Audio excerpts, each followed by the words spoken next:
Oh, hey, it's another fucking show. We're doing it again. We are a Zoom show, a little bit of a comedy coming at ya style. We've been doing this since March, and we're thinking, what is this? My friend sent me a link and I clicked on it. And where am I? This is Isolation Comedy Show. And yes, we're the best ones, fucker.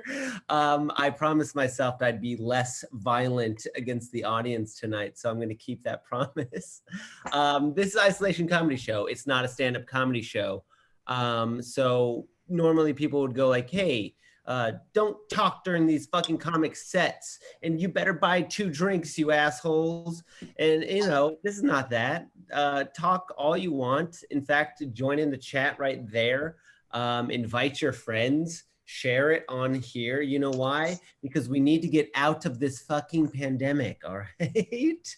Yes, good, thank you. If you haven't paid anything, good. That's it. That's exactly how much you should have paid. But you know what? You probably feel a little guilt trip, or is that just the White Claw? It's the guilt trip. Hey-oh, guilt trip. Pay $5, you fuck.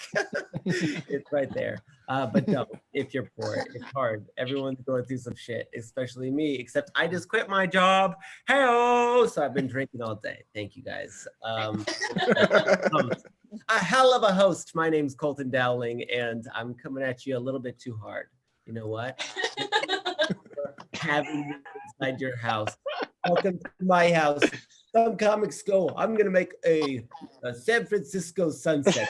San Francisco sunset. Not me. Not me. I'm a. This is my bed. I never make it. And that cage is for my boyfriend who is in the other cage. Okay, that's who I am. Welcome. Oh, guys, we do this every other Friday, so thank you guys for being here. We have a wonderful show. We have comics from LA. We have comics from Louisiana. We have comics from Denver. I did a whole Denver thing today. Look at me with my costumes. Oh my gosh. Oh, what a week. And now I'm calming down. I'm coming back to reality. I'm thinking, hey, did I remind you guys about Venmo? I did. If you want to Venmo each comic separately, their thing will pop up right here, and you can write whatever you want to them and write a little message, you know, and we'll read it. You know why? It's attached to money, and we read money, and that's the whole thing that we do. You know why? It's money. So that's a little fun thing I do. I'll probably give you some anecdotes about myself. I quit my job. My boyfriend and I have been going to therapy. And I'll give you some more later. How about that? Let's bring up your first comic because I did fucking shit for you so far. So I'd like to bring up our first comic. This comic is all the way from Los Angeles. This comic opens for Ian Bagg. Oh, wait, I'm sorry. Did I tell you guys to invite your fucking friends here? In here. I'm sorry. Your friends are going to want to be here, and you want your friends here too. So you can be like, hey, remember that joke she told? That's us. Get them in here. It's so easy. Tell your grandparents. Oh, that's what I was going to say. Hi, Dad. Hey, you said you wanted to call in. And now I'm on your TV that I showed you how to set up. Is it good? All right, how about that comic? This comic is all the way from Los Angeles. Opens for Ian Bagg. Appeared on HBO and Funny or Die. Starred in film Ready to Rumble. Give it up for Wendy Wilkins.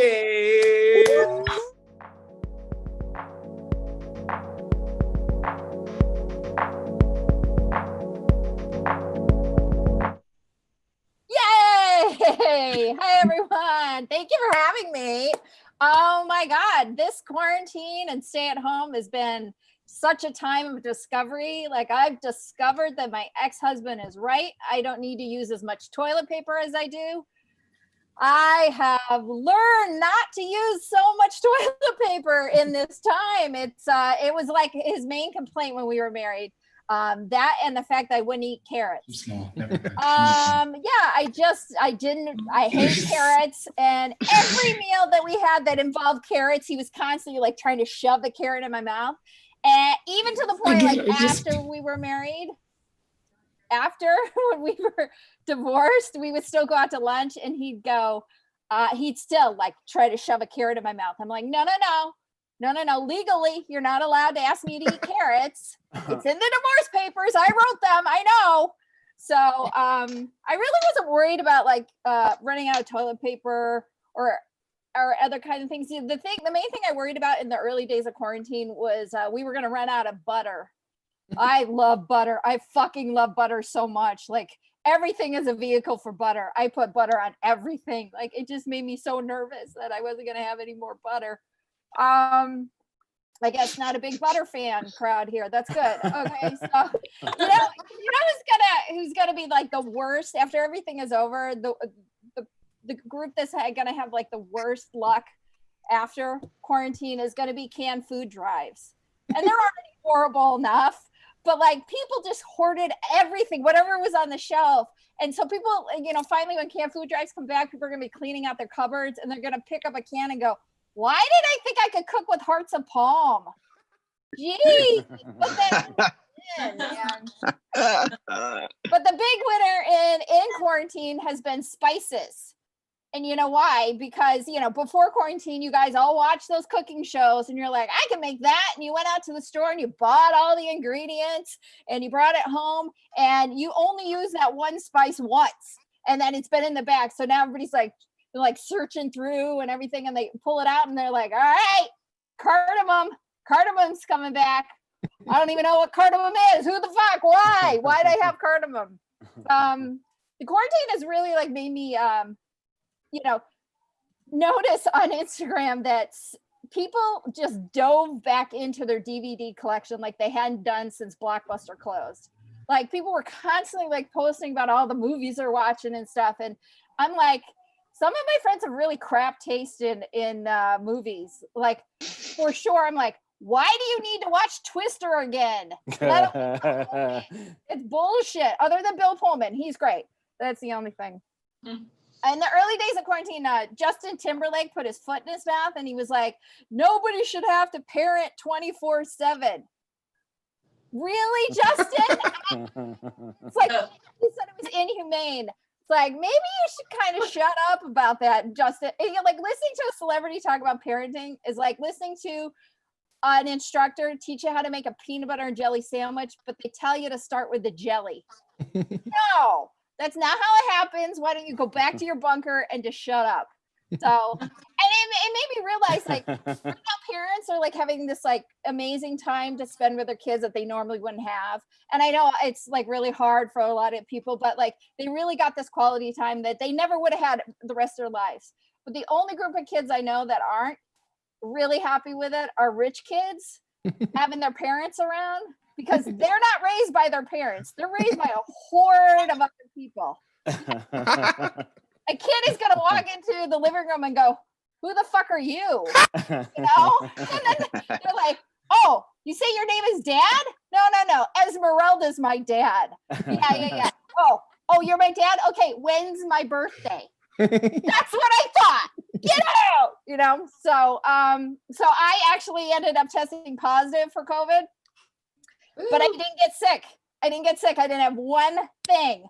I must have the super immunity. But I kind of knew I have old blood, and there's a theory about old blood being like a natural immunity against it. But I think it's more because I just spent the last year, microdosing COVID-19 off the dicks of my eyes because I fucking right after I got divorced. Like in November, they said they thought maybe a little bit of COVID had started in America. And one of the early symptoms was pink eye. And I had pink eye in November for the first time since I was like a kid. And I was like, geez, did I have it in November? And then I realized, no, Wendy, no, you got pink eye because you shoved your finger up some guy's bum and then wiped your eye. That's how you got pink eye. So, funny thing about like the first shutdown is like people were going nuts with online ordering. Like they just bought everything online. And I'm not somebody, I have to go to a clothing store to buy clothes because I got bumps, and I can't just order online because things will not fit. And so, and I'm not a huge shopper, but I sort of was like, oh, I kind of like to go shopping. So I resorted to buying all my clothes at the drugstore. Yeah, drugstore clothes can only be described as comfortable. Yeah, it's the kind of clothes you buy when the airline loses your luggage. That's kind of how that works. Yeah, like you can get a t-shirt and sweatpants and fuzzy slippers all for $8.99. So that's like a bargain. Like at my see, I live in Hollywood, and at my CVS, they have a pair of gold scrubs and it says Oscar winner on the back. It's like, how can you go wrong, man? Here's the other thing. So I've dealt with lady part issues my whole life, and at 25 I lost the ability to have kids and stuff. And then the last so I went through early menopause, and so the last 2 years I haven't had my period. But a week into quarantine, guess who got her period? This one. It's as if my uterus was the National Guard getting called back up to active duty. Wendy, we don't know how many people are going to be left. We need you back in the game. You got to do it. You got to come through for the team. We got to Sarah Connor it up. Okay, come on. We need you. I don't know if you guys are exercising in quarantine, but I am. And I'll tell you this, it feels more like I'm training for the apocalypse. Yep, that's it. All right, thanks.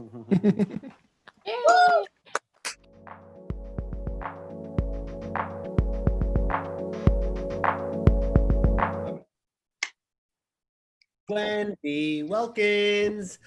Oh, I'm so happy our baby maker's open again. That's fun. Every time I'm hungover, I get horny. Like my body's like, we're all gonna die.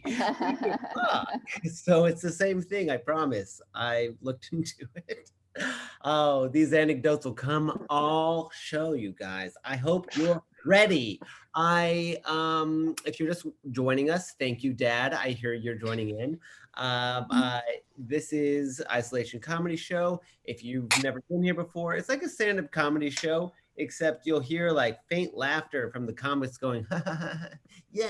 That's how you know to be like, wow, this shit's good. I have been doing an office worker thing, and I'll just promise you all comics, you're fucking golden. Man, oh my God. Office Teams, anybody? Microsoft Office Teams? It's bad.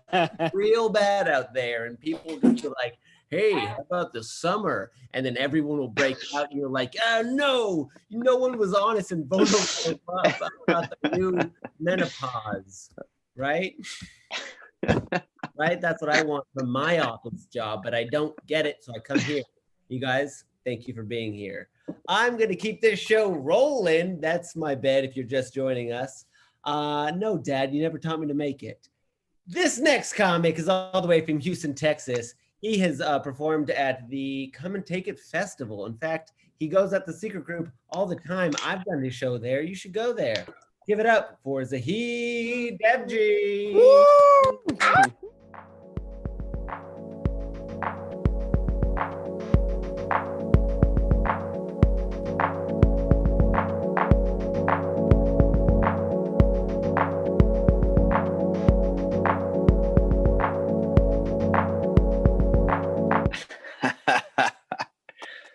Hey, what's up, you guys? Hello, how are you?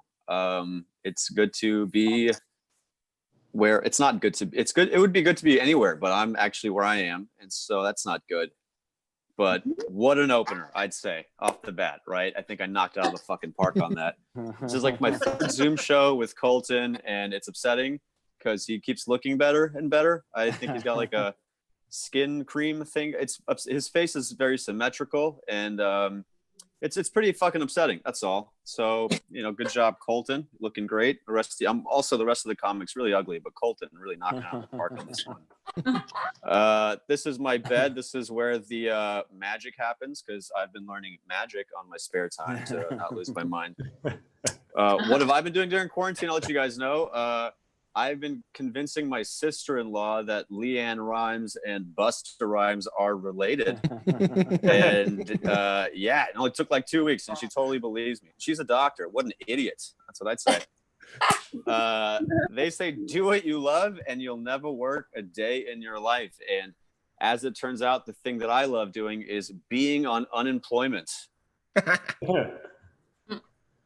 Being on unemployment. Are the jokes reaching you? Are they getting there? Are the jokes actually made? What is Wi-Fi? Do we even know what that is? You know, they say it's 5G. That's actually like the thing that's causing COVID.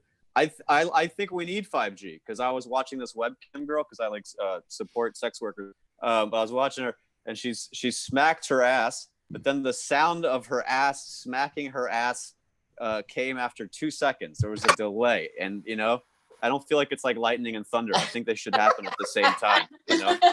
But 5G, that situation, that's over with. I don't care if 40 million people have to die. I want to see the sound and the smack at the same time. The pacing is all over the place on this set, huh? What a good set it's going. I'd say, guys, tweet at me, all 6 of you. I'm out. I'm going out now. I'm wearing a mask, not because of COVID. It's ugly. But I'm going out. This is the real head. What? Yeah, resting cancer face. What's going on? But another comic laughed too hard. That made me feel good. I went to get a coffee the other day, and the lady at the front was like, "How do you like your coffee?" So just like joking, I was like, "Oh, let's just say I like my coffee like I like my lives that matter."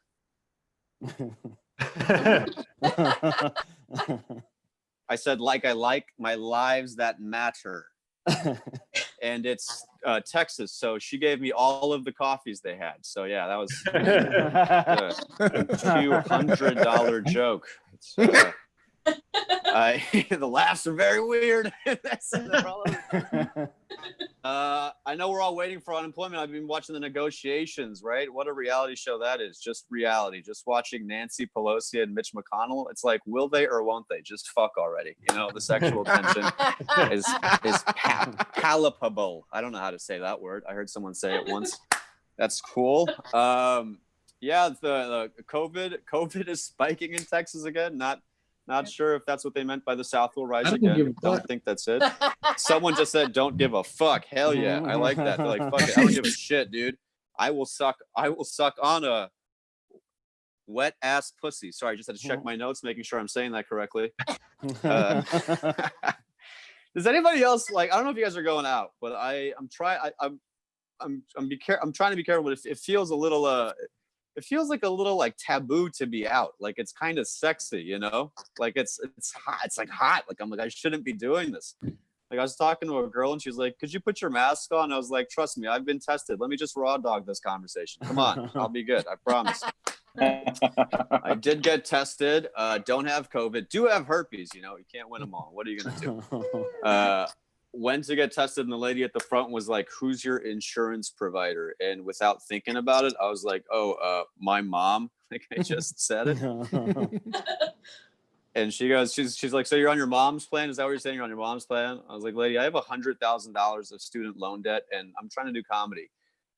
Nothing I'm doing is according to my mom's plan right now. Let's just be honest." I don't want to lie to you guys. This is not. This is actually a virtual background. This is not even my real background. My real background. This is actually this is my real bed. It's just I don't know why I felt like I had to lie. This is my real room. That was not real.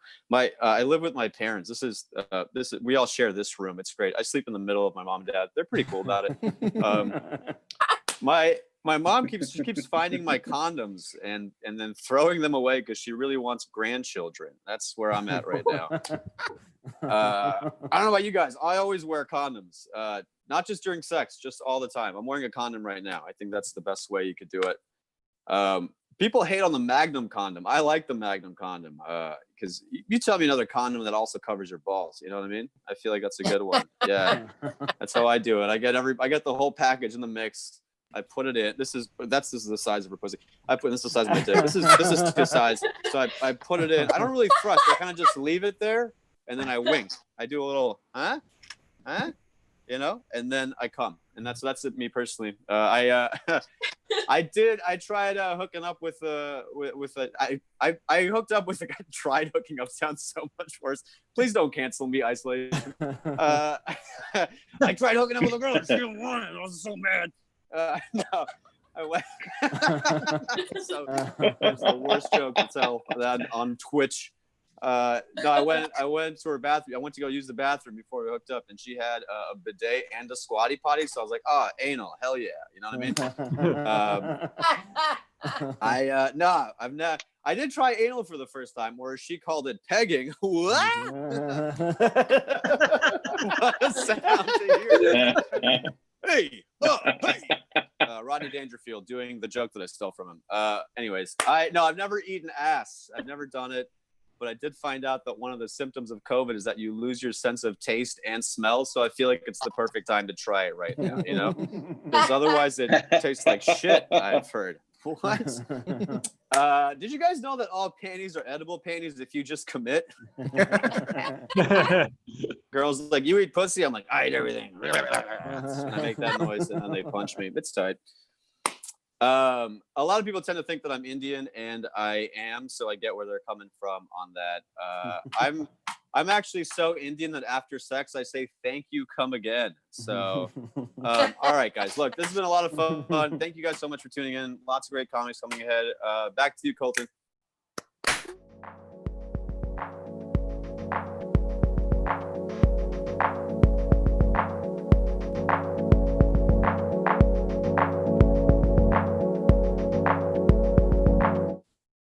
Thank you, Zahid. I'm out here, and I'm just gonna let you know your ass doesn't taste like shit unless you're a fucking straight dude.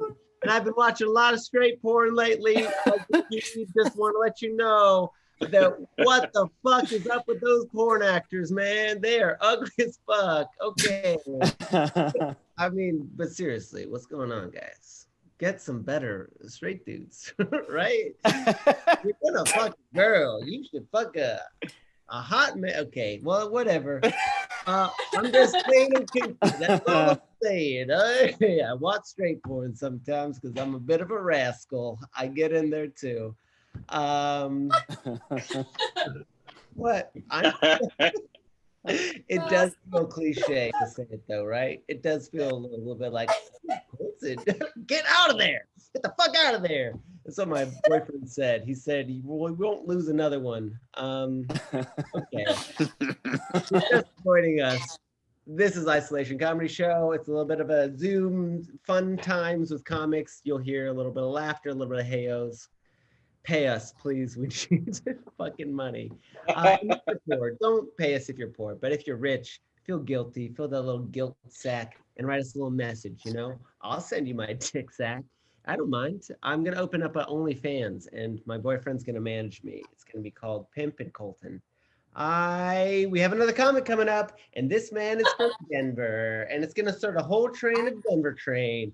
And he's been on High Plains Comedy Festival, which I wore this shirt for you Denver fucks, just let you know. I love Denver. This man has been on Coachella. Sorry, my notes are scrolling everywhere. You guys can't see my screen. It's a fucking mess. Just like my room, I think I'm seeing a trend. And how about I bring up this next comic who has worked, oh shit, nice, Mike. This next comic from Comedy Works, New Faces winner. Holy shit, Mike. Get the hell out of here. This man's the funniest person in Denver one year. Give it up for your own self for seeing this fucking man. Give it up for Mike Hammond.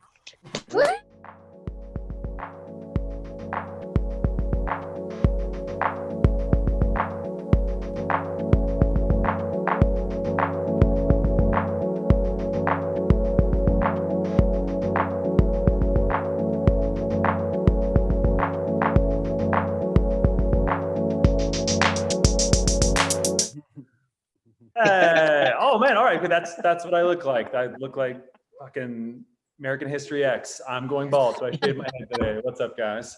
I understand, by the way, that I look like a cop. I fully understand that brings some hate my way. Yeah, thank you.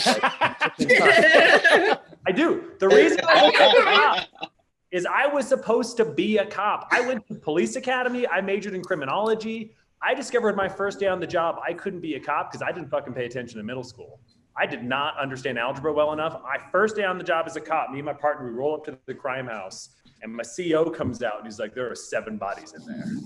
The bodies have been cut into 5 pieces. Rico took 4 of those pieces with him. He gave 3 of those pieces to Sally. Sally ate 1 of the pieces and I was just like, Jesus Christ. That is too much fucking horrifying math. I can't be a fucking cop. I'm not as conservative as I look. In college, I rebelled and I became an atheist and I got my Jesus tattoo removed. It came back 3 days later. That was very confusing for me. I did go to school. You guys, okay, so part of my act, you can Google a lot of the things I'm saying. You can Google this. I went to school with a guy who invented an app that can tell with 85% accuracy whether or not someone is gay based just off their photograph. Just so that you can tell. He launched it.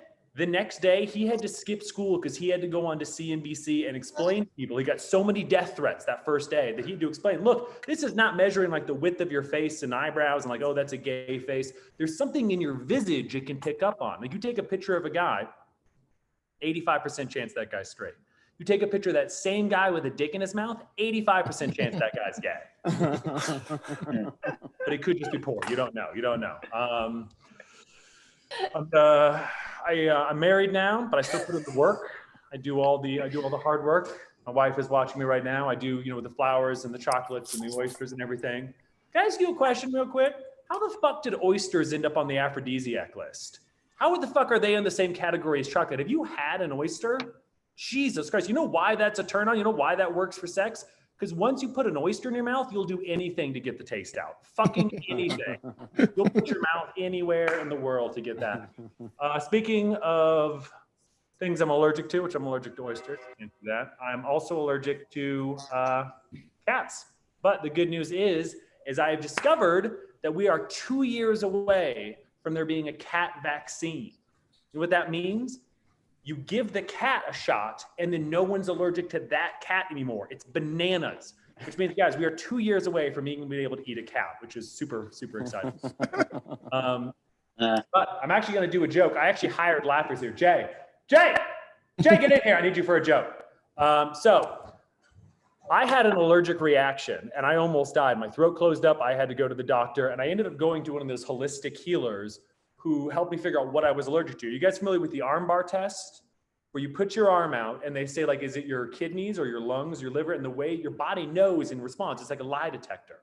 So I went there for my allergy things, but I'm gonna do something that's never been done before tonight. I'm gonna do holistic comedy.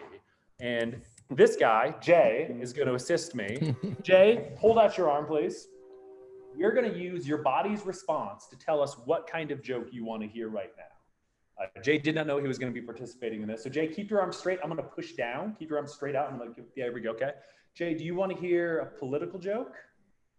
No. Do you want to hear a filthy butt sex joke? Oh, you want to hear a filthy butt sex joke? That's what that is. Right there. That's what it is. He's a dirty boy. Thank you, Jay. Jay often tells me that he thinks a finger in the butt is gay. Like Wendy, like you said, finger in the butt. I disagree. I think a finger in the butt is the straightest thing there is because if there's a finger back there, there's no room for a dick. Am I right? Sometimes the only thing keeping the dick out of your butt is your own finger. Oh man, what else are we going to talk about? I'm going to say something very controversial right now. I think pro-lifers are going to win it. I'm not saying they're right. I'm not saying that either side is correct, but I do think pro-lifers are going to win. They're going to get the votes. Am I right? Pro-lifers are raising their kids to be pro-life and pro-choicers, aren't.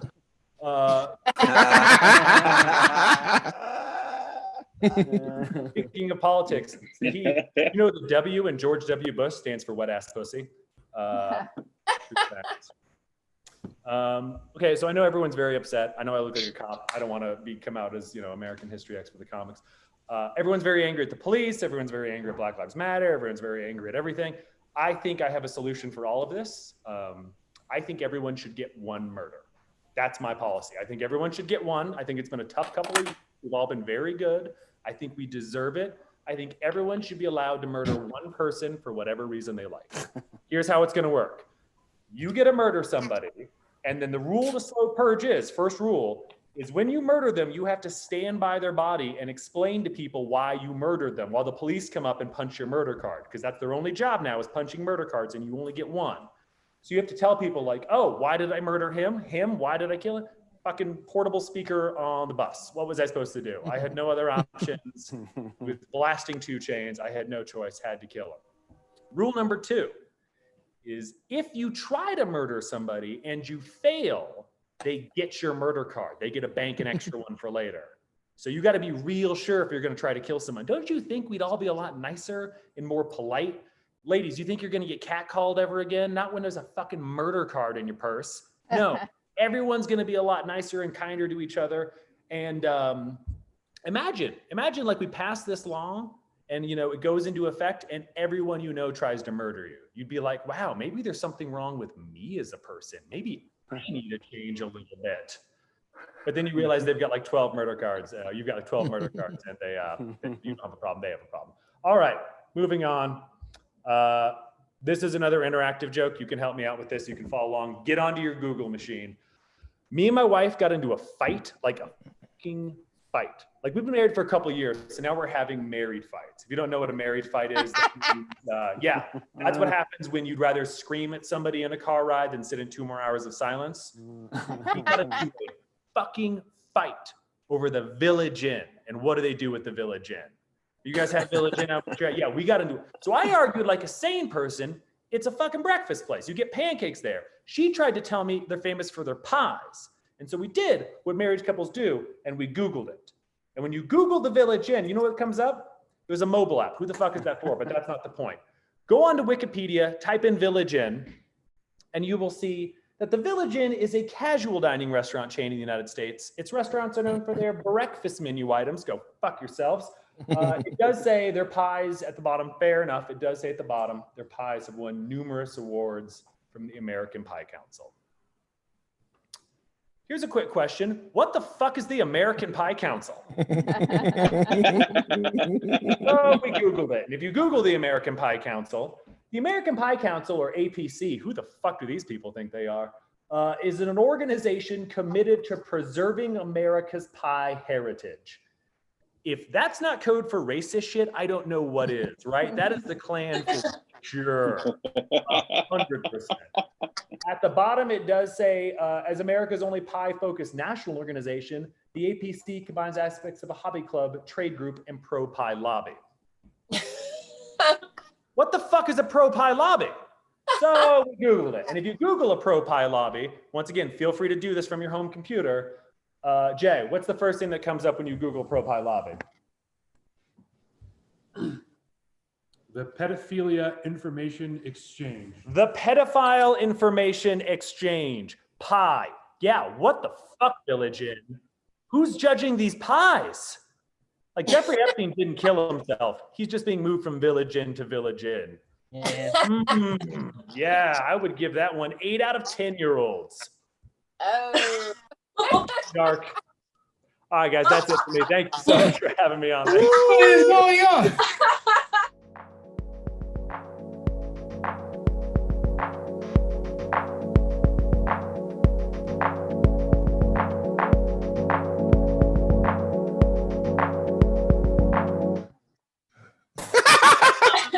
Hey, wow, Mike, you really pushed the boundaries there. Probably take a step back.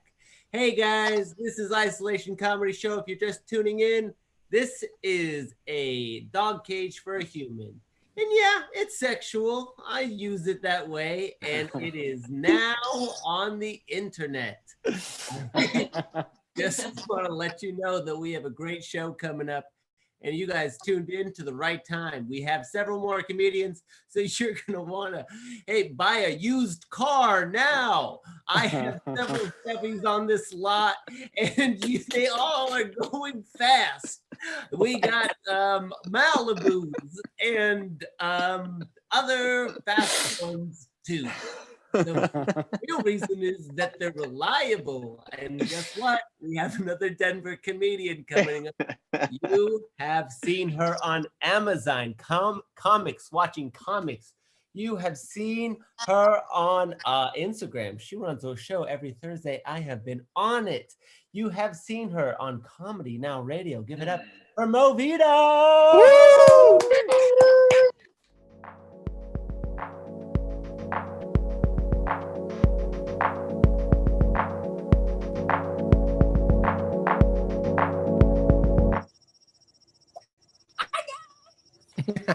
It was insane. I'm so glad I was here to see that. Colton told us that nobody's been in that dog cage yet, and I knew that yet was significant. So thanks for doing that. And just to let Mike know, currently the pro pie lobby is Cardi B and Megan Thee Stallion. With that wet ass. All right. I've been cooped up, guys. I'm going cuckoo. All right. Listen, this is what quarantine does to us, right? It's crazy. I recently did my first live show.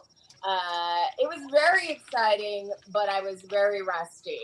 I felt like Nancy Pelosi's original vibrator, just real green candle. You can, oh, come on. You guys can totally picture her. She has a rough day dealing with McConnell, and she's just like, so anyhow, but it's good. It was actually a drive-in show, so it was like live, but not really. It was interesting because instead of laughing or hearing laughter, the audience would just flash their lights if they thought you were funny, which is fine. But when I got off stage, as I'm leaving, I just hear one guy lean out his window and he's like, "Nice ass." And I never thought I'd be so thrilled to be objectified again. It was like, oh, we're back, guys. We're back. It's good. So, sorry, I'm losing my mind. I think we're all living in this Trumpster fire and we just don't know what to do. I'll be honest, I don't people well. So quarantine hasn't been that terrible for me emotionally, except for the fact that I realized at 40 something, if I die right now, I'm so fucking alone. I have to borrow a cat to eat me. That's a sad state of affairs, kids. But that's okay. I'm all right. Quarantine's been a little crazy. Lost a lot of friends, mostly off of Facebook. Fuck them. All right. I think we all know this, right? We've spent an enormous amount of time on social media. And I kind of started with the conspiracy theorists. Not that they're wrong, but if they've got the aluminum tinfoil hat, then unfriended those guys. Also, when this all started, I was amazed and definitely unfriended those people who didn't know how to wash their fucking hands. What? This is insane to me. I had so many friends who were like, "What do you mean you wash the back of your hands?" I'm like, "What do you mean? Are you kidding me?" I'm thinking of all the dinner parties I went to at their place where it was just a bunch of penis prints all over the food. Gross. I was like, we are no longer friends. And then I also unfriended the guys who decided that sending me an unsolicited dick pic would make me feel better. And don't get me wrong, I like dick pics because I want to know what I'm working with. But here's the female comic, I get them from around the world. Do you hear that? They don't sleep. It's terrifying. There are times I haven't had my morning coffee yet, and I'm like, reminded that most countries don't circumcise. Like, nobody needs that. That's gross. It's kind of also why I've been afraid to go out. It isn't even COVID. I just like feel the dick tsunami building. You guys have been cooped up for a really long time, and I feel like it's about to come down on me and just be like, have at it. So I'm going to stay indoors a little longer. I'm assuming that we're all watching porn. There's really nothing else to do. I've like come full circle where now when I go down a rabbit hole, the porn is just an emotionally available man who knows how to fight fair. I do have to stop though, because I got on Pornhub the other day and was like, oh, there's nothing new. And that's probably something I should speak to my therapist about. That's cool. No problems there. a lot more going on than porn. I realize, you know, there's been the Black Lives Matter, which I love being in Colorado for Black Lives Matter because it's a lot of white people with dreadlocks out there marching. And that to me is adorable. I lived in New York City for almost 2 decades. So when I see all these like white kids with dreadlocks marching for Black Lives Matter, I'm like, oh, Chad, look at you. All racism with a bong hit and a hairstyle. Go on with your hairstyle.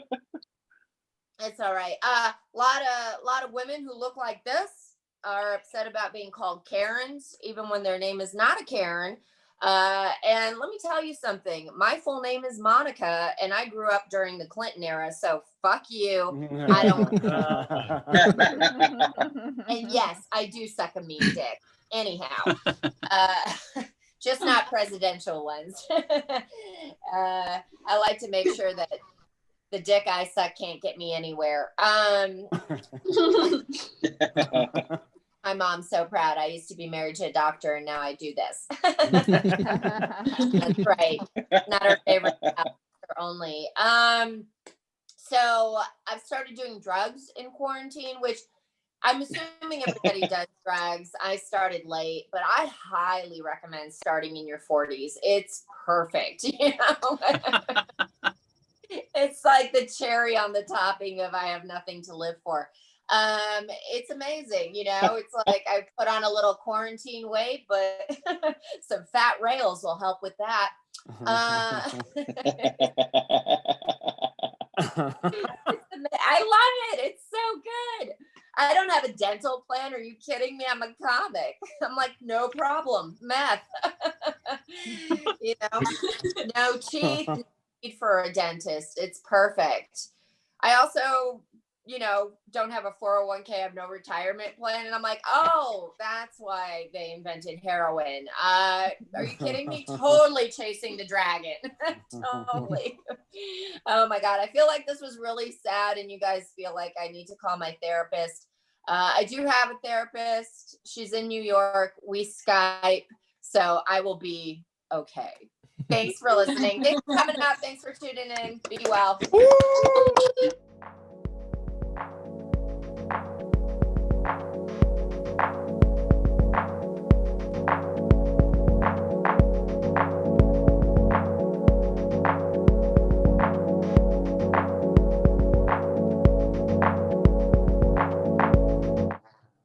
Monica Vita.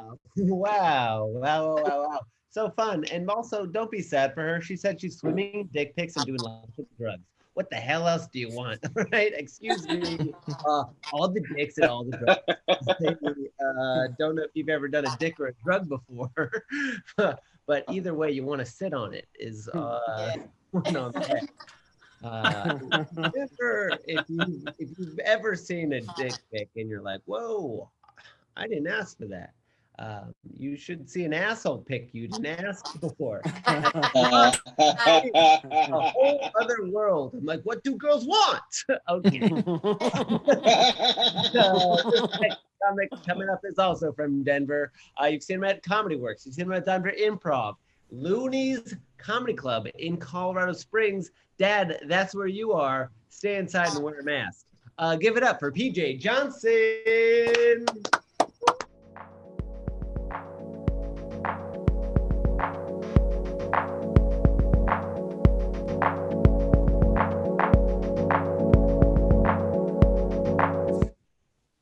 Holy shit, I am here. Oh no, this is not the best. Ooh, y'all tell who the fuck got food stamps around here because my camera looked like a fucking Nokia camera. What the fuck? I was excited for the world to see how fucking pretty I was too. And this camera ain't doing it. You know what? I'm not gonna bitch. You know, this ain't even my laptop, so you know, I stole it. It's fine. It's fine. You know, this is my first Zoom meeting, and I just feel like I couldn't do this without a microphone. And like, I'm even yelling in my own apartment while I fucking do this. And, you know, quarantine, you know, got me getting a little creative. I just took a little hairbrush and a couple dirty socks and just wrapped that bitch around and bow, you can't even tell. Oh my God. Oh man. Colton, I want to say that, yeah, you're probably the only one that I know that could get away with a mustache like that. And it's probably because of the eyes, but you know, Luigi gonna want his shit back eventually. I just want to let you know that. Oh man, man, it was good seeing Mo too, because you know we go back like 4 flats on Cadillac and shit. She was like one of the first white people like in comedy to tell me, "Hey, when you go up on stage, fuck these white people. Say what the fuck you want." But like I don't know, it was weird watching. It was weird because everybody got backgrounds and she don't. It's like she was doing like a video cam from a white collar prison or some shit like that. But you know, her shit better than mine, so I better shut the fuck up. I mean, shit. I guess I better introduce myself. I mean, oh, my whole name is already in. It says Papa Junior Joseph Papa. Ah, shit. I already done told the punchline. It's my real name. I didn't just make this up for the sake of Zoom and whatnot. I'm from Detroit, 2 black parents, and they wanted to give me the best chance at life. So they just said, fuck it, we gonna name him Papa twice somehow. We're just gonna fucking do that. But enough about me. Let's talk more about me. I also have been seeing like a therapist for a while. And the last time I talked to my therapist, it made me realize I don't like it when my therapist is in a better mood than I am. It just bothered me. Like, are we supposed to be like sulking together or whatnot? Like, I'm bearing my soul and whatnot. You're like, yo, I just went to Mexico. I was supposed to leave like a week ago, but I think I will stay a little while longer. I'm stuck in Arvada in Trumpville, but no, never mind. Y'all don't live in Colorado. Anyway, but it was, you know what? My therapist, he cool as hell too, because he's black. And like, I don't think people understand how rare that is. Like the mental health field is only made up of like about 2% African Americans. So like, especially living in like a weird town like Boulder, it was really hard when I tried to do that shit originally, because all I was getting was like white women with dreadlocks that said that like they'd been to Africa. So like, that was the closest I was getting at the time. And like it just didn't work, because it's just like I didn't relate. Like I just was like, no, you can't understand what the fuck I go through. I kind of felt like a woman having like a male gynecologist. Like, no, I don't want you trying to get into my head or my pussy. Like, no, thank you. I'm good. Thank you. I don't see. I'm showing my motherfucking Leo moon rising again and whatnot. Fucking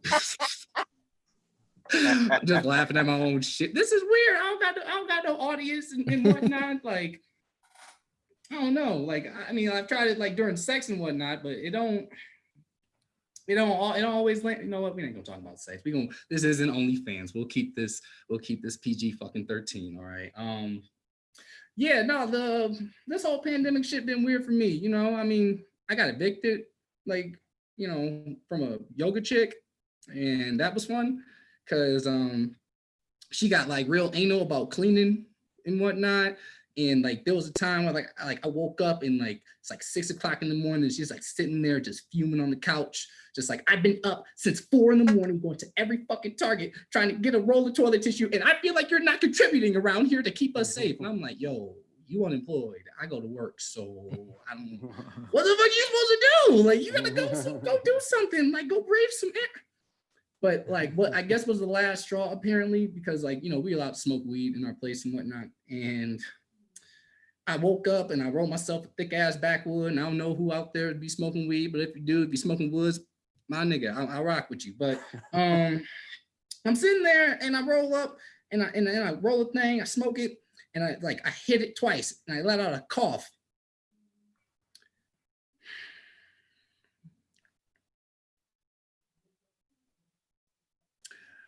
I'm sorry, I had to like remember my damn self. Like, I legit got evicted for coughing from smoking weed. Like, I wish I could make, this isn't jokes anymore. Like, no, this literally happened. Like, I couldn't even get the second cough out. It went, are you sick? no, no, I am not sick. I'm like, that doesn't sound like a smoker's cough to me. And I'm like, oh yeah, I guess it's about time for me to leave. So yeah, that's kind of how I got evicted on April Fool's Day during the pandemic. So y'all know what I used my Trump check on. Not being homeless. Hey. Oh, I'm jealous too.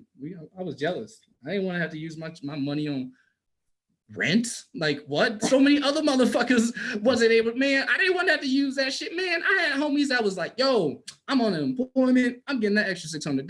Nigga, I've been buying 3 pairs of shoes every 2 weeks. I'm like, yo, that's not. This is why y'all be getting Republicans upset. Because of niggas like you. Never mind. All right. That energy. I'm also a Sagittarius, so that fire that radiates from me is hard to like manage, even if I'm in a room by myself. Whatever.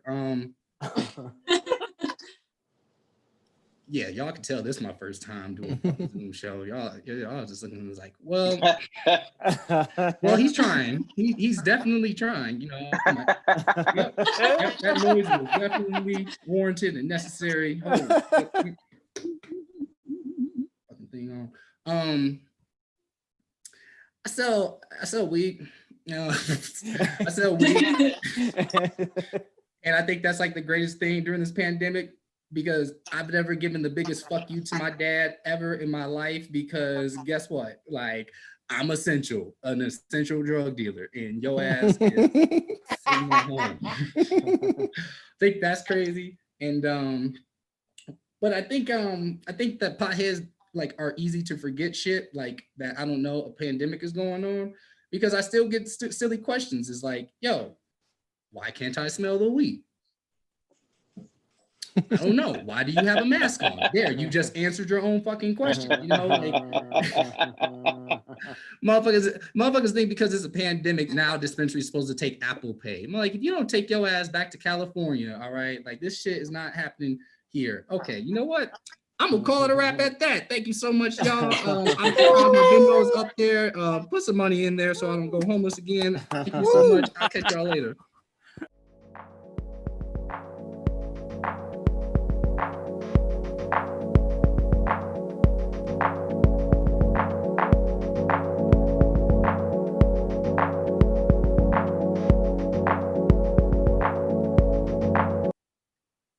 DJ Johnson, reminding you, if you're from California and you're not in California, get the fuck back in California. No other state wants you. That's something that we all think, I think. Hey, how about that? I've been doing a lot of pencil play with the Zoom shit. Ellen, I hear you're getting fired soon, you ratchet asshole. You guys, if you're just joining us, this is Isolation Comedy Show. Thank you for being here. If you pay nothing, that's the right amount. Not that, okay. That sounded like I was sliding these comedians. These are fucking, you're lucky, okay? I felt a little bit of a drunk girl going, you're so lucky. Lucky you, you're lucky. So I'm gonna back off that and introduce a comedian. How about that? This next comedian is all the way from Fort Collins. She is a air sex national champion. I don't know what that means, but maybe we'll get a little taste. Give it up for Sam Sisson.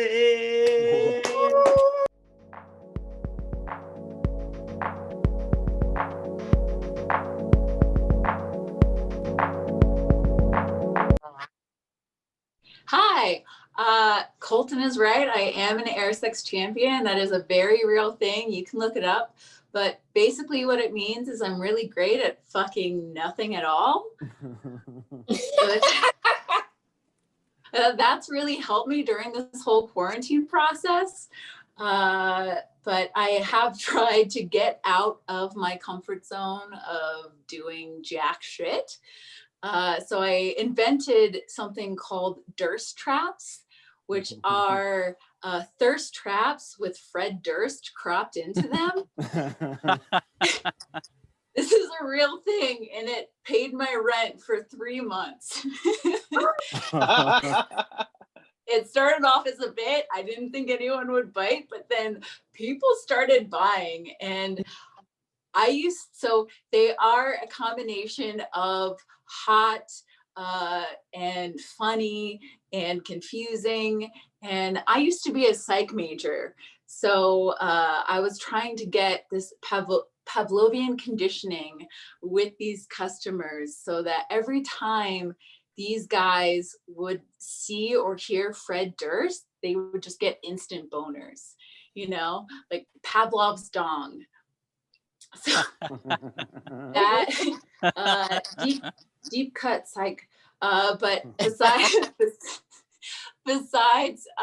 with all of this other Durst trap stuff, which Fred Durst himself, I sent them to him and he said they were amazing.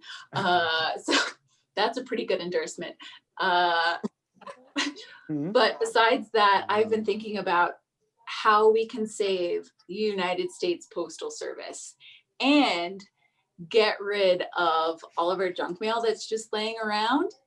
And I've decided the best way to do that is to cut it up, use it for arts and crafts, and then send it to people that you care about. Like this.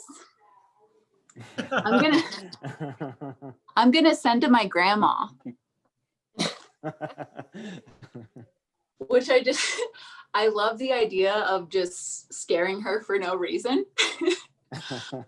I mean, maybe she'll send me some extra money in my birthday card this year. Who knows? So we just fear is a good tactic for whoever just that is my motivator. Okay, but this is an impression of me in 2021, post-COVID, fingers crossed, out in public, maskless.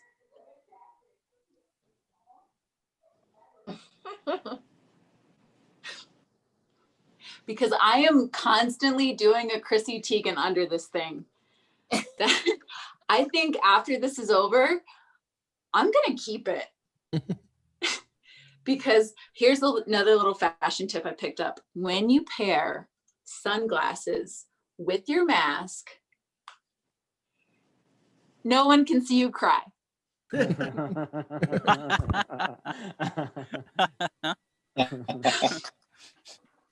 lot of people are trying to get their, mental health on track by being outside, which I totally support. That's great. But I just want to urge everyone, please do not feed wild animals, because that can encourage aggressive behavior and problematic behavior. One time I was in the Grand Canyon and this little squirrel came right up to me. It put its tiny little hand on the small of my back and told me to smile. It's like, I don't need you to tell me to smile. That's what men are for.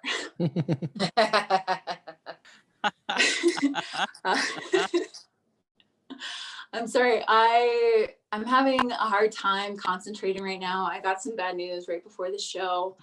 I found out that Amelia Earhart died.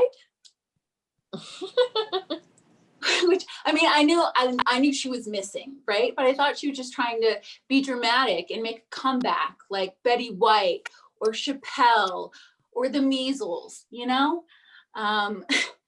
But one thing that is undeniable about her is that she was so brave as a woman to wear her hair like that.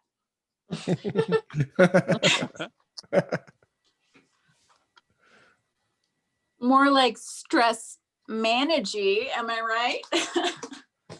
None of this matters.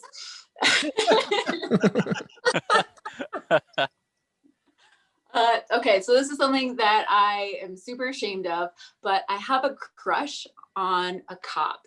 And I know it's not great for the time that we're in, but I met him.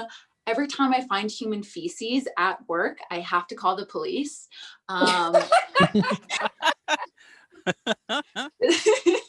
It's not a great use of resources, but I have to do it. And his name is Kyle. His name is Kyle, and he is just so nice and kind to me, and he is so handsome. He looks like Magic Mike in a cop costume. But I haven't seen him in a few weeks, so if in the comments, just let me know if you think I should shit in the street.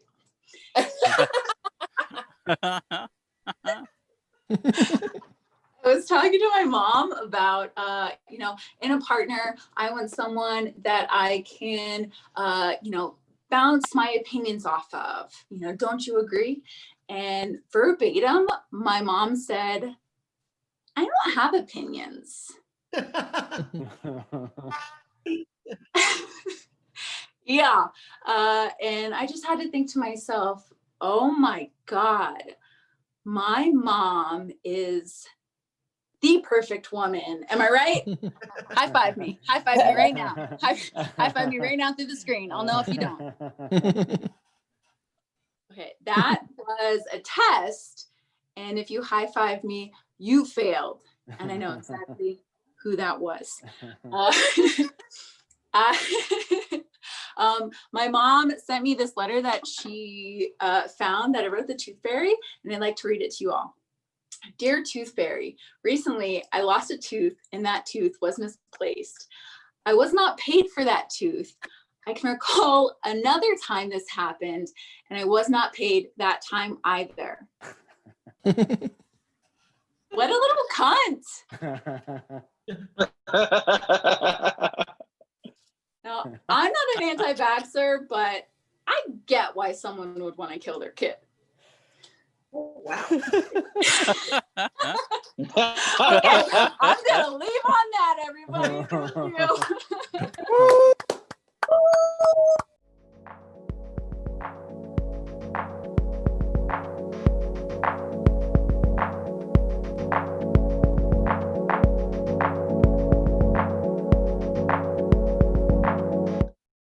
Sam Tissin reminding you to not kill your kids. If you haven't remembered. Hell yeah, Sam, that's great. I fucking hate kids, so it's hard. It's hard, but you know what? What's not hard? This show, we have only 4 comedians left, so your friends, where the fuck are they? Okay, hop in that chat. I forgot where it is. It's one of theirs. It's either over there, over there. Share. How about that? Hey, how about that? Dad, I know you're watching. Give these comedians some money, you dick. What are you? Dick? Your girlfriend sitting right there. Hey Barb, how's it going? All the way from Boston. Shout out Boston. Hey, these fucking comics. You're watching this for free, you dick. Not everybody else. I know it's undue burden on you, but my dad. I hope he's watching. Otherwise, that was a fucking waste. How about we keep the show rolling? This next comedian is from Seattle, but living in Denver, I think, but also currently in San Francisco. We'll never know. This man's on the move. He is the host of Out. That's it. That's the show. The show is called Out. It's a storytelling about queer coming out experiences. It's called Out. Give it up for Aaron Hernandez.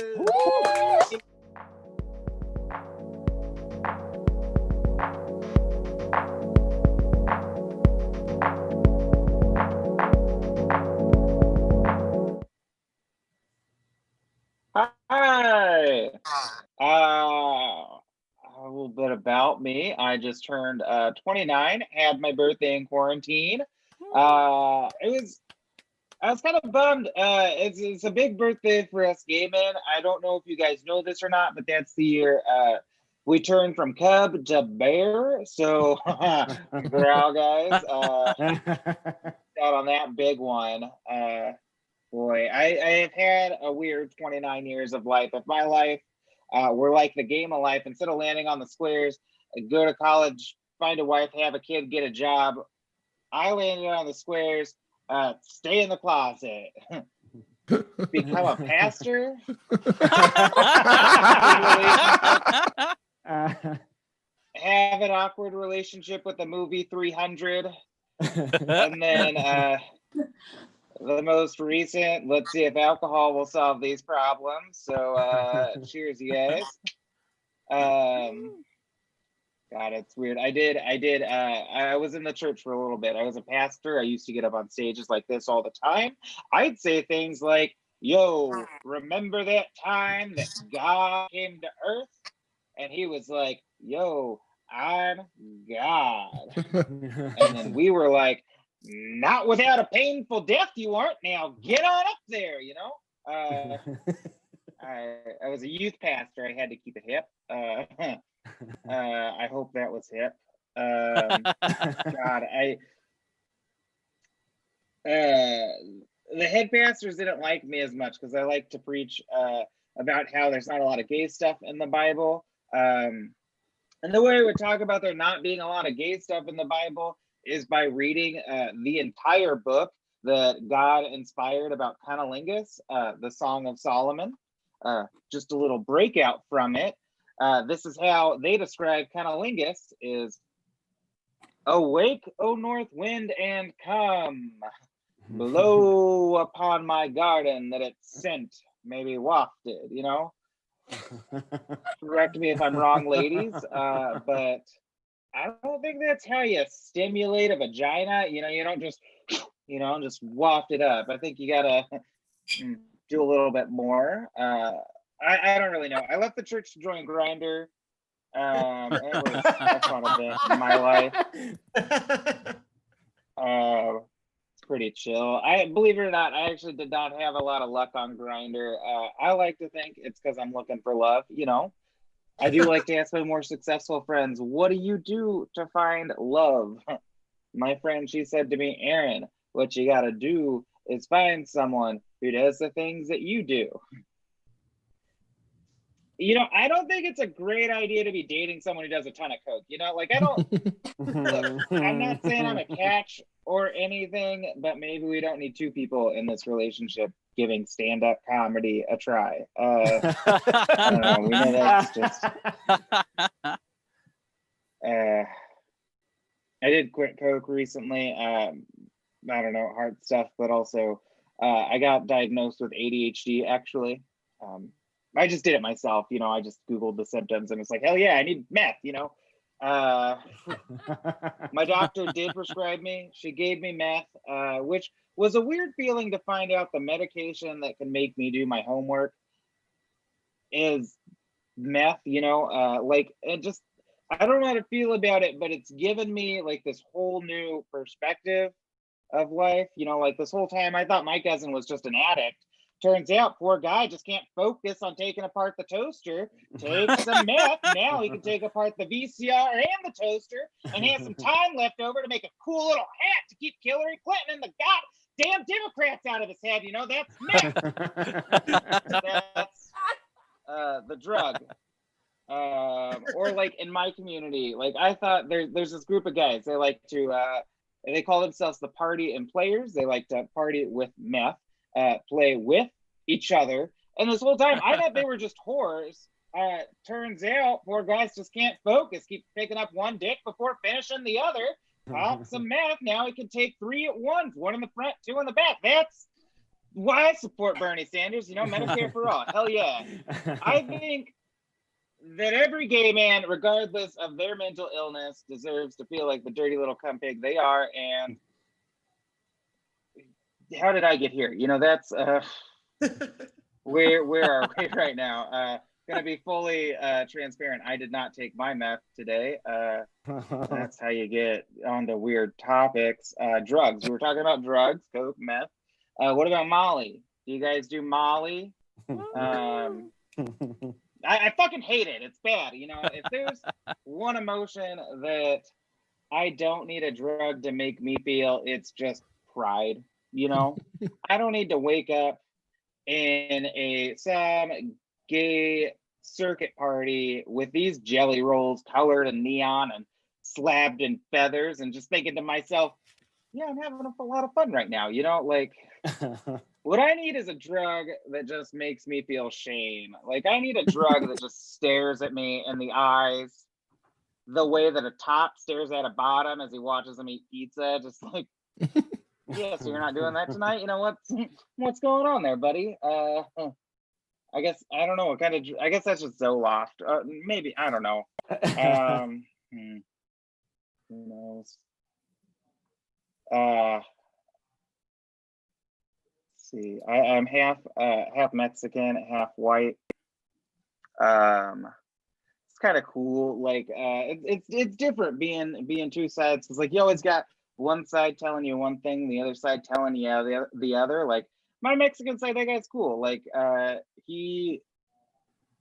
Oh my goodness, I'm forgetting how this joke goes. I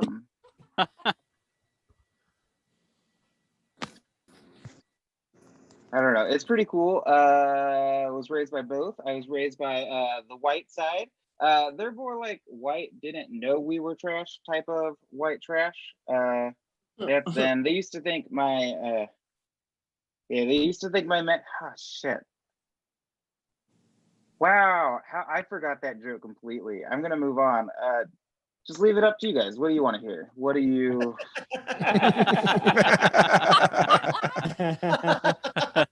Comment below. You know, what is it? A dick joke? Is that what we need? Just a nice raunchy dick joke to get this going. Yeah, well, fuck you all. I don't have one. You know, like dick jokes are hard. I've just been working on it for a while. Stroking pen to paper just has yet come. You know, I have never been this blue trying to write a joke in my entire life. Just gonna give it back up to Colton, guys. Give it up for your host.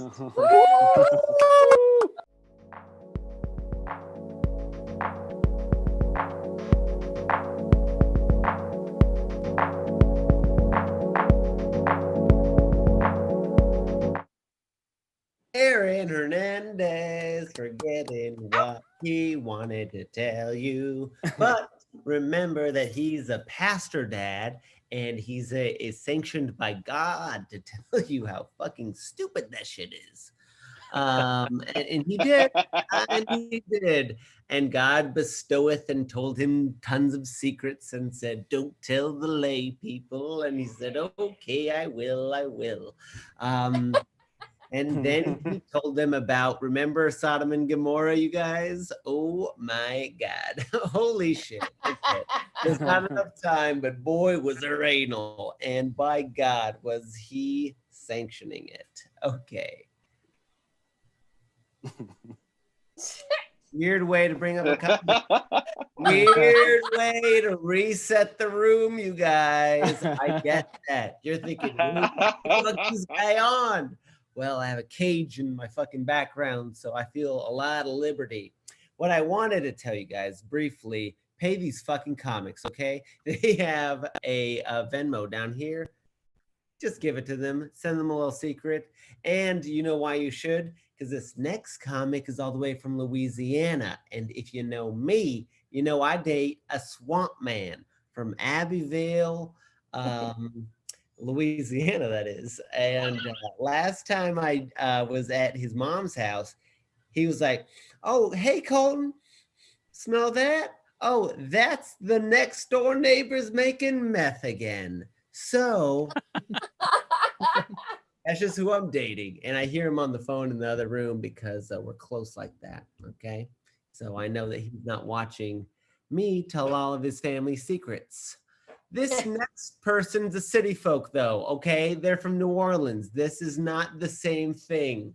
This is distant from my boyfriend's family.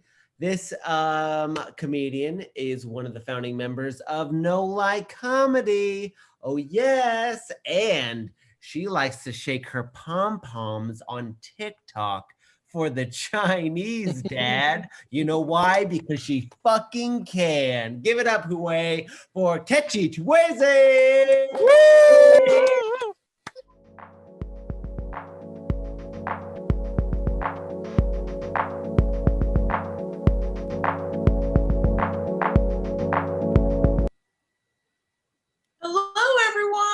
hope you're doing okay out in that world. Before I get started, I wanted to give a quick shout out. I have a friend named Mitzi White. She just donated to me through Zelle $20 and told me to distribute it to all the comics because she did not know how to do it through what you guys are doing here. And then I'm saying it so I can be honest, okay? Because $2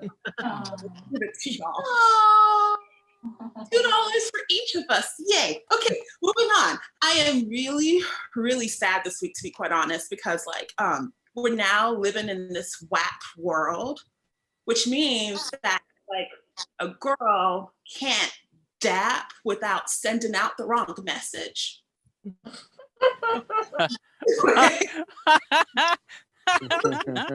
Fine, the clubs are closed. It's okay. Anyway, I'm also upset because I have to go back to school. I'm a teacher. Are there any other teachers out here? Cool. I'm the only one that had life choices. That's cool. That's fine. I would like to go back to school and teach the kids because they are not learning anything while they're at the home. I know because they're not doing their homework. But the issue is, I love kids, but kids are nasty as hell. And let me tell you why. The week before they closed down the schools for COVID, what ended up happening is, COVID is becoming a bad bitch. Everyone's knowing about her. So of course, we're warning kids, we're like, you have to clean your areas up a little bit more. Got to be more careful because we don't want to catch that. And the kids, when you tell them something, they get really enthusiastic about it. And they just go all out. And so kids were bringing school supplies like disinfectants. They brought gloves to school so they could protect their hands, which, should be a good choice. However, I had one student, she was wearing her gloves all day. And then she went to the bathroom with her gloves. And then she came back into the classroom with those same gloves. And I said, hey girl, go ahead and wash your hands. And then she told me with an attitude, I don't wash my hands, I have gloves on. It was at that point, I was like, okay, we're all gonna die. And luckily the next, thank God, they canceled school. But unfortunately, back, which sucks. I don't know why I'm complaining too much because throughout this whole lockdown situation, I've been preaching to people. I've been like, you need to stay home. You need to stay inside. You need to wear your, why are you so worried? Why do you want to open up your business again? Why are you trying to earn money in a place that requires money? What is this all about? And then I realized very quickly that, wait, hold on. So these past 5 months, I've had a constant paycheck. I've gotten to stay at home. I've not had to worry about shelter because I've had a constant paycheck since I'm a teacher. And I realized at that point, I was like, wait, what's that taste? Is that privilege?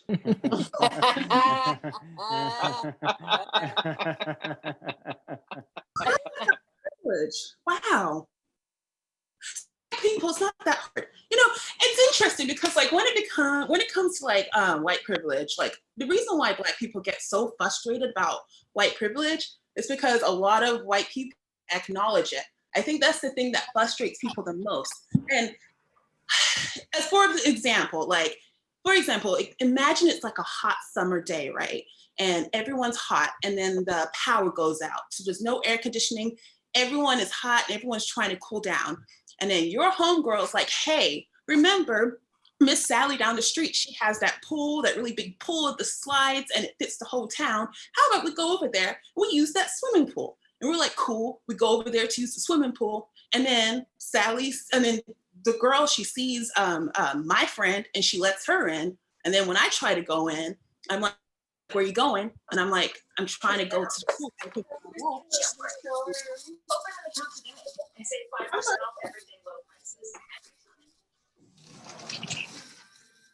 You guys hear that? Yeah. Okay, well, girl, keep going. Yeah. You're like, I want to go to the pool. And then she's like, what pool? And you're like, but it's right behind you. There's a pool, there can't be a pool because I don't use the pool. So it does not exist. And you're like, what? clearly everyone's at the pool, like the pool is, and she's like, how dare you tell me I have a pool? How can I have a pool at my house when I don't even have swimsuits? It just, and in conclusion, it just sounds silly. So moving on, when it comes to like going back to school, being this like privileged, you know, teacher and all, I do miss the students, I do, because I love them dearly. However, I don't miss the students at the same time, because even though I love a lot of the students, especially the ones in New Orleans, they got this speech impediment that I like to call USD, otherwise known as unintentional savagery disorder. I just tell you their truth, and that just really hurts my feelings. Like, for example, there's this one time I had on a new outfit and I was feeling cute, I was feeling gorgeous, I was feeling fly, I was going into school. And so I'm walking into the school, and you know, I'm doing my Naomi Campbell because I'm feeling cute. When you're in the school hallway with a cute outfit. And then this one little first grader, she sees me and she stops me in my tracks and she's just like, hey, Miss Chibueza, I like your outfit. It looks like your grandma knitted that sweater just for you. And then she walked off. Issue, I wasn't wearing a sweater.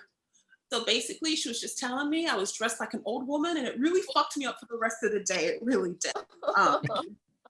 I'm gonna leave because, like, you know, like these it's been like I've been panicked because, like, I figured like dating has been terrible since, you know, I've been inside this whole entire time. And unfortunately I broke up with this dude I was dating right before COVID. And it's like, the thing is, I really liked him because, like, I mean, I wanted to give him everything, you know, like all my cookies, like, you know, my muffin, whole goddamn bakery. I was gonna give it to him all. Sorry. He said something so sadistic that even though I knew we were going to be going into quarantine, like, I couldn't live with that, living with someone who would say something as disgusting as what he said. Sorry. He said that NSYNC was better than Backstreet Boys. I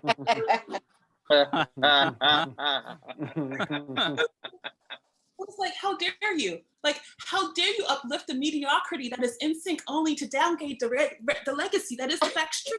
And it was at that moment, he was like, I don't know, NSYNC are better dancers. And at that moment, I had to tell him, you know, look, since you like NSYNC so much, I'm gonna let you be NSYNC. And I'm gonna be Justin Timberlake. While together, we are a beautiful band, we make awesome music, we're popping together. Everybody knows that JT is better off solo. Yeah. Bye. Anyway, that's my time. Bye.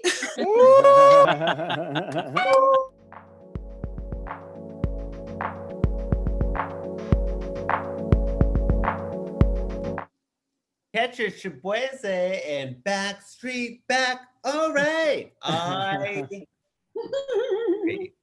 I'm gonna side with that man, and he's gonna come over and make me feel all right. All right. I want a little comfort. I want a little you know what I'm saying?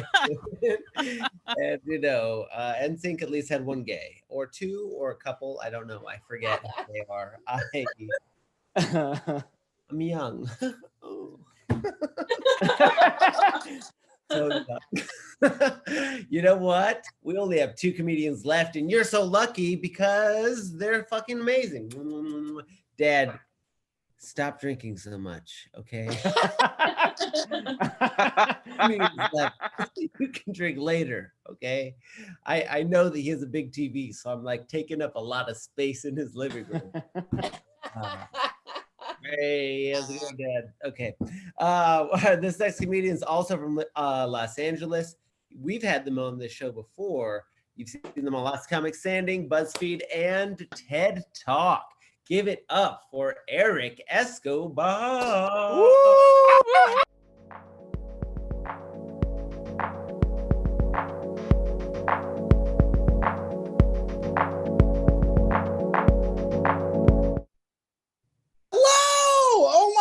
This is so fun. Everyone clap it up for all the comics so far. Everyone's been wonderful, so great, so funny.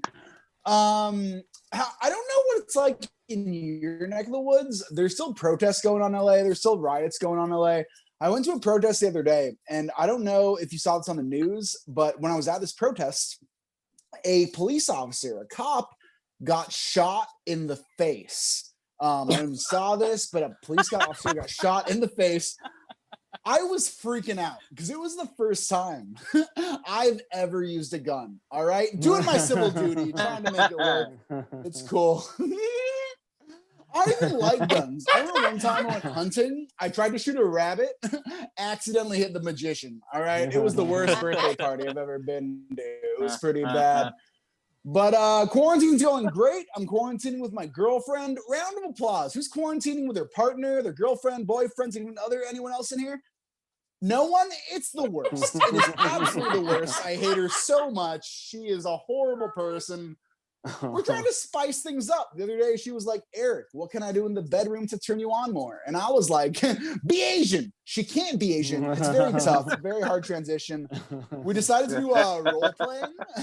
I don't know if y'all know what role playing is, but role playing is when you lie in bed with each other and play with each other's roles. All right? Gained a lot of weight this quarantine. All right? I'm her little Pillsbury Dough baby. You know what I'm talking about? Sexy boy, sexy man. Why am I recording myself? Come on, Eric. You're better than that. I tried to do something nice for her recently. I bought her some lingerie, and she got so mad. She was like, Eric, why would you go out and shop at Goodwill? You know what I'm talking about? I'm talking about a secondhand, am I right? Secondhand? Yeah, gross. Ew. Quarantine's been weird though, man. Here's the thing, we don't cook. So we order Uber Eats, we order Postmates, we've been ordering a ton of delivery.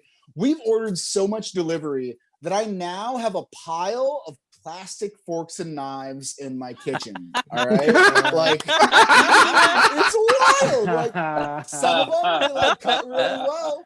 Others you can barely finish the circumcision. It really is a hard time. Very difficult. Very difficult. Here's the thing, it's wild. I've been reading a lot more during quarantine. I don't know if y'all are readers. I've been reading a ton, but this is what I realized about myself. All right, like I don't think I knew how to read up until a couple of years ago. Like I remember in junior high, I read this book. I had a book report. I read the whole book. I went to write about it, and I had no idea what was going on in the Kama Sutra. All right, it really is a tough book to get, but it's chill. It's chill. It's been going good. I'm glad I'm with my girl right now. She's great. She's wonderful. But here's the thing: I got some horrible roommates. Usually, I just moved in with my girlfriend.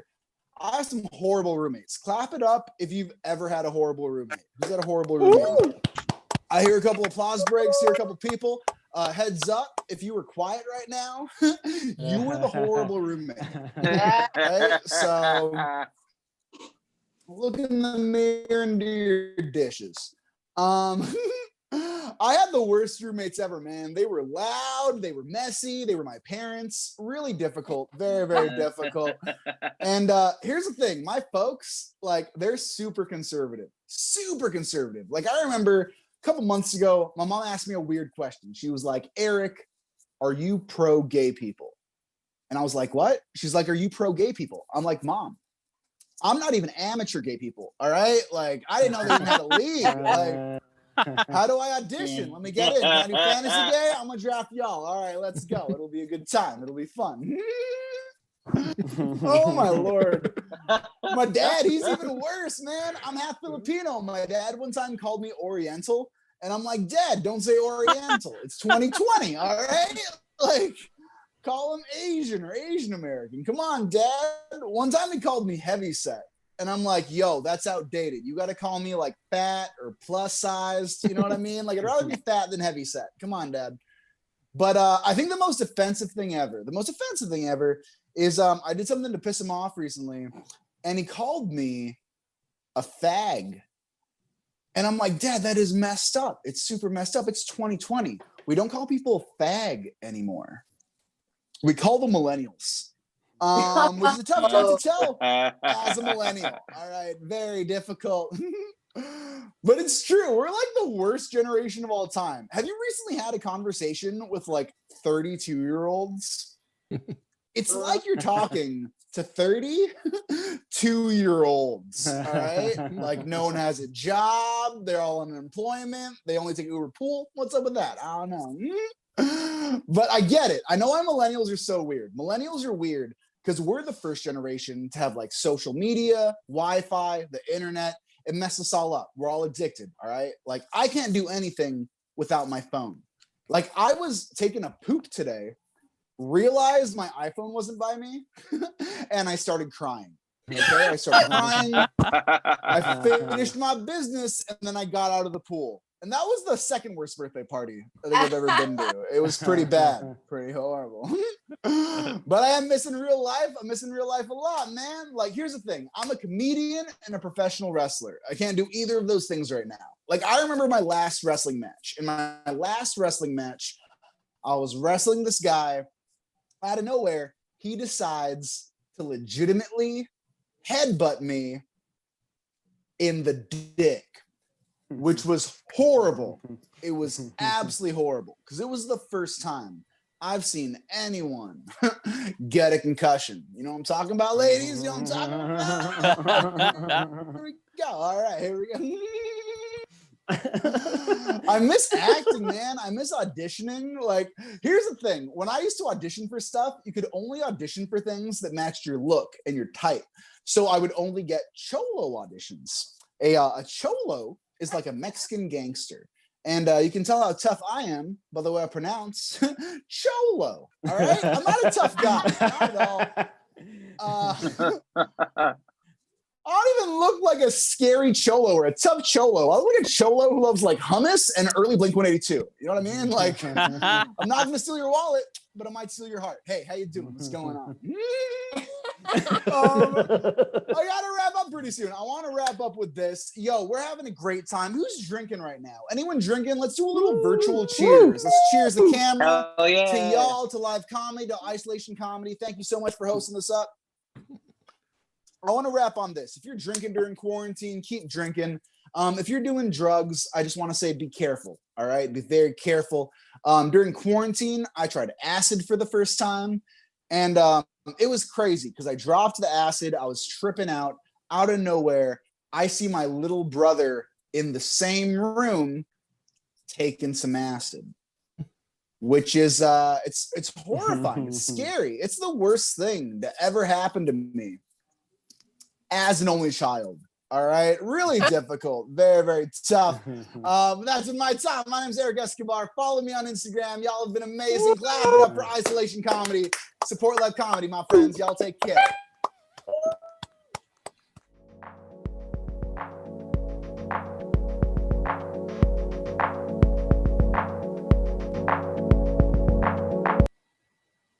Eric Escobar telling us that he smokes weed.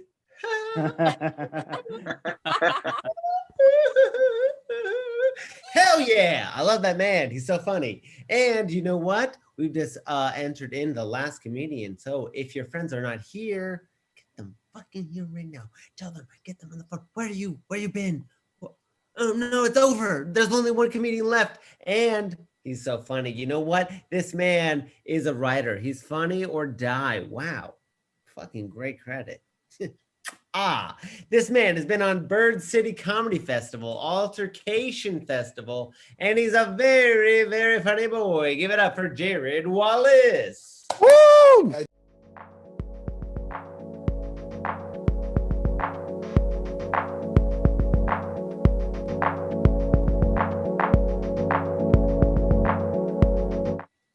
Hey, what's up, guys? Give it up for Eric's laugh. That was great. Eric Siegel was great. I just realized that my shirt and my backdrop match. Colton asked if that was my bedspread. Yeah, it is. I sleep on the wall. I'm a cowboy bug. Just a bugging cowboy. I don't have a whole. Well, people ask what you're gonna do after COVID, right? Like, what are you gonna do after quarantine? I'm gonna open up an escape room. But it's just people that corner me and ask me what I'm going to do with my degree in creative writing. That's it. That's the room. So, yeah. I don't know if you can tell from the camera, I'm not a tall man. I am tired of telling people how tall I am not. I've decided to switch over to my own scale. It's the Danny DeVito scale. I am 1.27 Danny DeVitos. You do math. You fucking get your calculator out and figure it out yourself, you assholes. No, I don't know. I've been trying to be good during COVID. Maybe eat a little too much. So here's the thing. Like here's what I know about myself. Like I'm never gonna be a UFC fighter, but I know like right now today, nationally ranked KFC fighter. Like I will defeat a bucket of chicken today. Right now, I'm cutting a promo. Bucket of chicken. Get over here. No, I don't know. I know I got to take better care of myself. I went to the doctor, and I know this because she started peppering me with questions that I hadn't heard before. Like up to this point, she was like, "Jared, do you have trouble sleeping at night?" And I was like, "I smoke weed." No. Jared, do you ever get like shortness of breath? And I was like, I know I look like it, but no, fuck you. And then she goes, do you ever get the meat sweats? And I was like, meat sweats, yes. Meat sweats all the time. She looked at me weird and she was like, hey, oh, what? Hold on. Did you just say meat sweats? And I was like, meat sweats, yes. I have them right now, meat sweats, yes. I said night sweats. What are meat sweats? Right?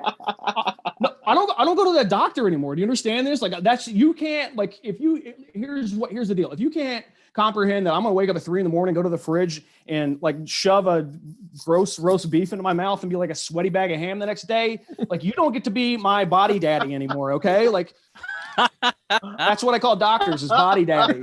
Okay. That's my kink. That and eating meat until I sweat. Anyway, no. Okay. No, I'm working on it. I'm trying to exercise more. I started doing CrossFit. Since I started doing CrossFit, I've lost approximately 25 friends. That got what that deserved. I haven't written any jokes. I haven't written any jokes since COVID. Here's my topical joke. Did you hear about Justin Bieber? He's got what's the kissing mononucleosis and Lyme disease. This is real. Justin Bieber has mononucleosis and Lyme disease. Can you imagine the opulence that you have to have where the only thing that can get you off is to make out with a white-tailed deer? Like that's not white male privilege. That's white tail privilege. I'm leaning into that one. Leaning into that topical joke from 6 months ago. Trump, guys. I don't want to be too controversial, but I'm not a fan. Not a fan. I don't think he's pale, right? He's pale. He's like brooding all the time. He's sure like nobody likes him. Like he's just a wealth goth, right? He's just like a goth about money. I'm going to skip that joke. That was also one I wrote 6 months ago. Okay.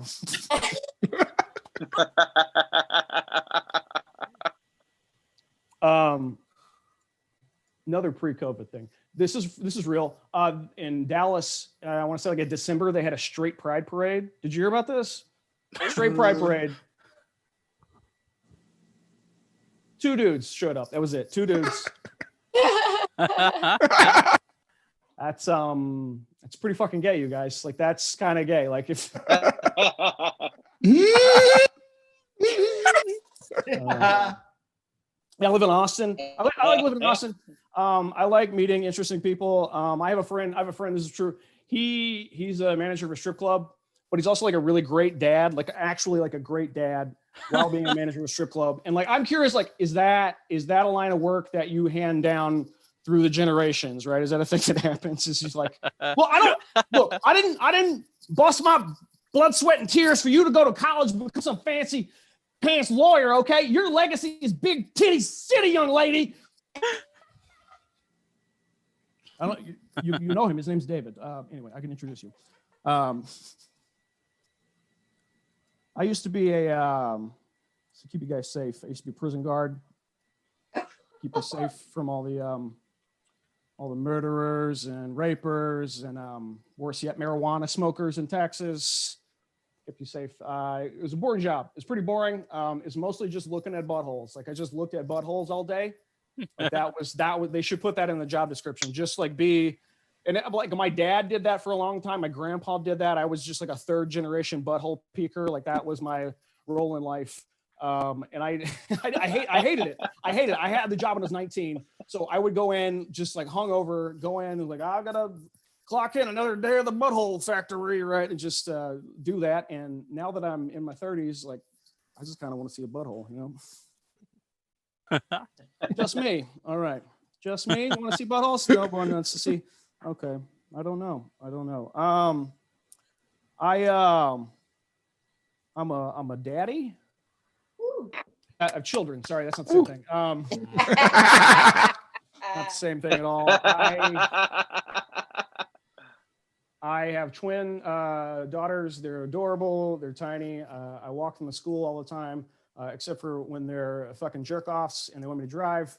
One day I had to drive them to school, and we get out. We're like a block away from the school, and we're parked, and we're getting out, and we're walking up to the school, and there's a woman across the street. She's jogging. She looks at us, and I think she's going to wave and say hello. She does not. She goes, sir, you cannot park there. It's no parking zone. It's the children trying to get to school. And I was like, yeah, I have those things. I'm trying to get them to there. And she says, no, you can't park there. I don't care if you have kids or not. You got to go move your car. Do you guys remember a minute ago when I was talking about I used to be a prison guard? What happens when you have that job is you just become a giant hassle the rest of your life. So I was just like, what are you, a fucking cop? What are you, a cop? What are you, a cop? What are you, a fucking cop? She was a cop, you guys. Like badge and a gun, like a court date later that month, you know? And my daughters were worried. They should have been, right? Like they were like, Dad, why did your face turn that color? Why were you yelling at that woman? And like, I try to turn everything into a teachable moment. So I was like, hey girls, like, I know that it's important to follow the rules. Yes, it is. It's important to follow the rules. Way more important to mind your own fucking business. Right? I gotta wrap this puppy up. I gotta return this shirt to the racist grandpa store. Let's do that. Perfect timing on that joke. Oh, no, I grew up in East Texas. I grew up in a trailer park, and I could never figure out why they call them mobile homes. You know, because if you grow up in one, like, you ain't going nowhere. Right? Like, I'm not white. I'm not white trash. I'm WA, right? I'm WA. Like it's a different thing altogether. Let me give you. So here's the thing. So the same week that my brother got his trailer house repossessed, my mom got a DWI on a horse. Do you understand? Like that's my people. I was about to say that's my clan, but you can't look like this and say clan in any context.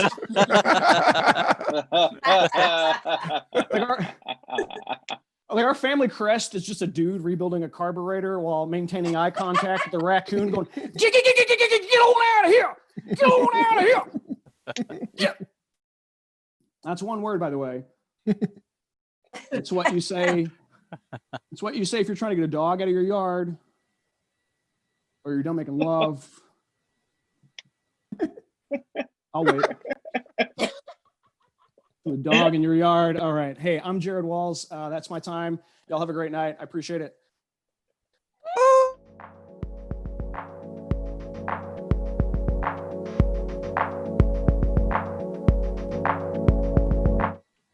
Jared Wallace being whiter than me. Fun.